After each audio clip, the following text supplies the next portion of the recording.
कहाँ धरी हंसते बताओ कहाँ धरी हो ना बताए रे ना बताए ना बताइबे तोरा बताही तो पड़ी ना बताए बोल तोरा का चाहिए मुर्गा की दारू की मछली रे हमरा कुछ ना चाहिए हमरा को जान चाहिए हम ना छोड़े रिकॉर्डिंग स्टूडियो मिक्स बाय इमाम बाबू। सुनिए माई बयावतारो आई परेशान बड़ा कोइले बा ए माई सुनिए माई बयावतारो आई परेशान बड़ा कोइले बा अके माई बरौए बचाई सैया के भूत धइले बा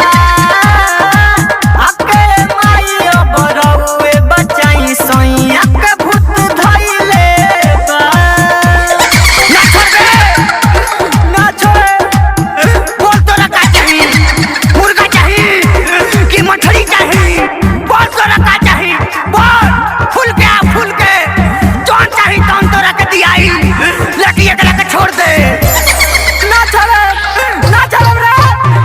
रे छोड़ दे बिना जौन चाहिए तौन तोरा के दियाई खुल के एकरा के छोड़ले में तोर भलाई बा ओछा छारी के कोइले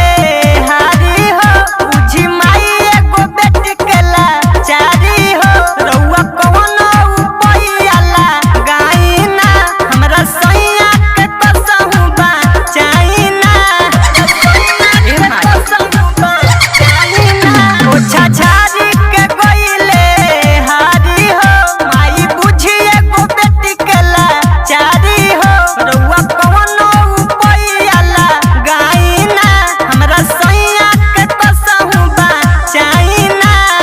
करिले गोहर माई सुनी ना पुकार कोनो जादू टोना कइले बा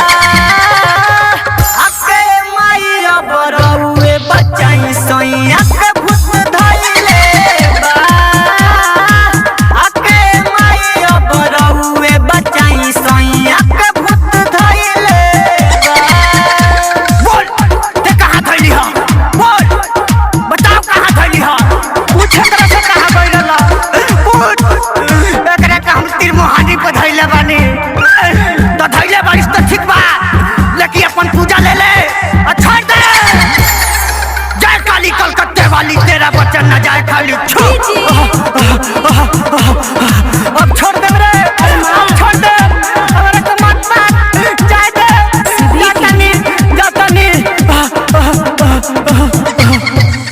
ए माई गिरत अखिया से लो रहो काहे कोइनी करे जा कठोर हो माई अरुण पदाया को दिना इनका माथावा पहथावा धो दिना ए माई गिरत अखिया से लो रहो काहे कोइनी करे जा कठोर हो माई अरुण पदाया को दिना इनका माथावा पहथावा धो दिना डीजे प्रिंस इमाम रेहान माई लवंग देखइले बा अके माई बरौए बचाई सैया के